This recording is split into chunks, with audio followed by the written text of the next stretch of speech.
Assalamualaikum warahmatullahi wabarakatuh. Selamat pagi anak-anakku yang soleh dan solihah. Bagaimana kabarnya hari ini? Semoga selalu sehat dan selalu dalam lindungan Allah Subhanahu wa taala ya. Pada kesempatan hari ini, Ustazah akan menjelaskan materi baru tentang mengidentifikasi unsur pembangun teks puisi. Nah, nanti kita akan membahas tentang serba-serbi puisi ya. Tolong diperhatikan baik-baik. Nah, sebelum kita mengulas lebih jauh tentang puisi, kita harus tahu terlebih dahulu apa itu puisi. Nah, puisi merupakan jenis karya sastra yang berbentuk singkat, berisi kata-kata indah yang digunakan penyair untuk mengekspresikan gagasan dan pikirannya. Kira-kira kalian sudah pernah membuat ataupun membaca puisi belum? Pasti sudah pernah ya. Nah, di sini Ustazah akan membacakan sebuah puisi yang berjudul Naungan Waktu. Kami adalah satu, berpetualang menjelajahi waktu, mengarungi masa, melintasi zaman. Kami adalah satu, dalam ikatan seragam putih abu-abu, melepas tawa, berbagi duka. Kami adalah satu, 3 tahun berjuang bersama. Nah, ini adalah sebuah contoh puisi ya. Nanti kalian bisa mencari ataupun membuat sendiri tentang puisi ini. Nah, kemudian Ustazah akan menjelaskan tentang ciri-ciri teks puisi. Di sini ada 5 ya ciri-cirinya. Yang pertama adalah menggunakan bahasa yang padat dan indah. Kemudian yang kedua, memperhatikan diksi atau pilihan kata. Kemudian yang ketiga adalah tipografi atau memperhatikan bentuk ya. Kemudian yang keempat adalah rima, irama, dan ritme penyair. Kemudian yang terakhir adalah mempunyai daya imajinatif dan figuratif. Ini adalah ciri-ciri yang ada pada teks puisi ya. Nah, di sini juga ada unsur-unsur pembangun puisi ya. Nah, puisi ini ibarat sebuah bangunan. Jadi, sebagai bangunan, puisi itu harus memiliki unsur-unsur pembangun yang dapat dibedakan menjadi 2 struktur, yaitu struktur lahir atau struktur fisik, dan yang kedua adalah struktur batin. Nah, Ustazah akan menjelaskan satu persatu ya, apa itu struktur lahir atau fisik dan apa itu struktur batin. Silahkan disimak baik-baik ya. Nah, unsur fisik atau lahir ini adalah hal yang terlihat atau tersurat dalam puisi sehingga secara lahiriah dapat ditangkap oleh indera pembaca. Nah, di sini untuk unsur fisiknya atau unsur lahirnya ini ada 5 ya, yaitu yang pertama adalah diksi atau pilihan kata, kemudian imaji atau citraan, yang ketiga adalah tipografi atau perwajahan, yang keempat rima dan ritme penyair, dan yang terakhir adalah majas atau gaya bahasa. Nah, Ustazah akan menjelaskan satu persatu ya. Diksi, dimulai dari diksi. Diksi ini pilihan kata ya. Nah, penulis atau penyair memilih kata untuk menggambarkan sesuatu hal. Nah, kemudian yang kedua, apakah itu imaji atau citraan?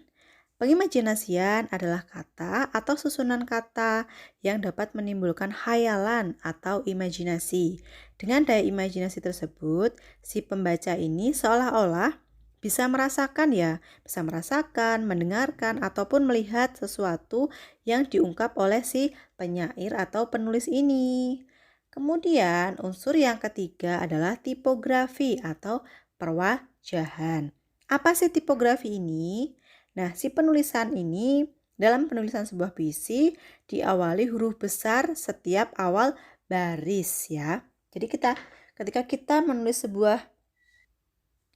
dalam tipografi ini ketika kita menulis sebuah puisi, kita awali dengan huruf besar terlebih dahulu ya di awal baris. Setiap baris itu harus menggunakan huruf besar.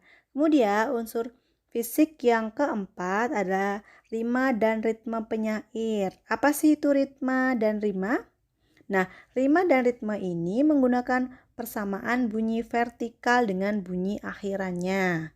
Kemudian Unsur yang kelima atau yang terakhir adalah majas atau gaya bahasa. Nah, majas ini adalah bahasa kiasan yang dipergunakan untuk menciptakan kesan tertentu bagi penyimak atau pembacanya.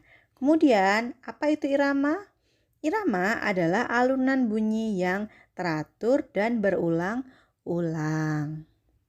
Nah, biasanya dalam sebuah puisi itu menggunakan dua majas ya, yaitu majas personifikasi dan majas paralelisme. Apa sih itu majas personifikasi dan paralelisme? Nah, majas personifikasi itu merupakan bahasa kiasan yang digunakan untuk menggambarkan benda tidak bernyawa atau makhluk selain manusia yang seolah-olah mempunyai sifat dan karakter seperti manusia. Jadi seolah-olah bendanya itu bisa melakukan suatu hal ya, sesuatu hal yang bisa dilakukan oleh manusia, seperti itu. Kemudian untuk yang majas paralelisme adalah majas yang mengulang kata di setiap baris yang sama dalam satu bait di dalam penggunaan puisi.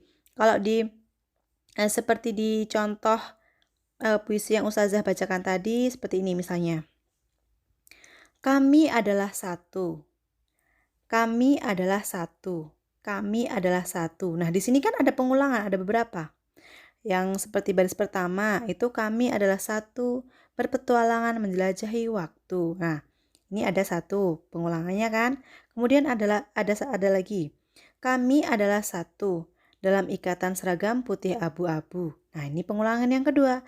Kemudian ada lagi pengulangan yang ketiga, yaitu kami adalah satu 3 tahun berjuang bersama. Nah, ini kan pengulangan berkali-kali ya. Ini yang dinamakan paralelisme. Seperti itu ya.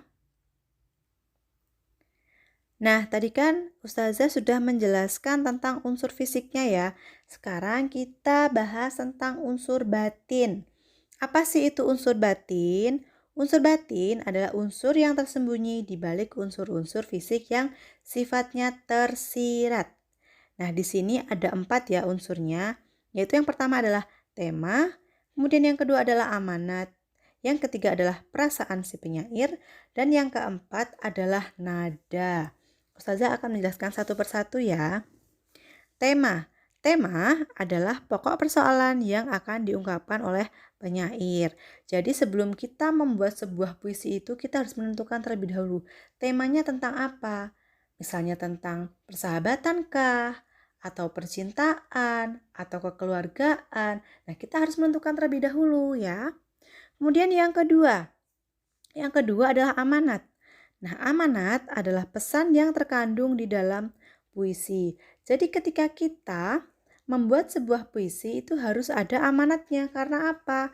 Amanat ini mengandung sebuah pesan yang terkandung dalam puisi yang kita buat atau kita tulis ini.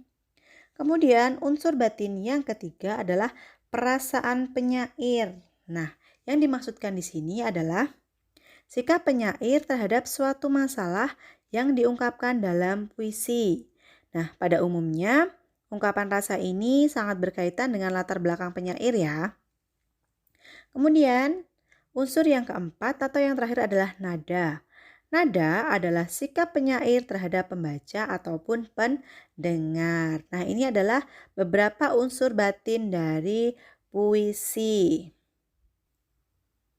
Nah, cukup sekian ya penjelasan dari Ustazah mengenai identifikasi unsur pembangun teks puisi. Semoga dapat dimengerti dengan baik ya. Baik Ustazah akhiri, billahi taufiq wal hidayah. Wassalamualaikum warahmatullahi wabarakatuh.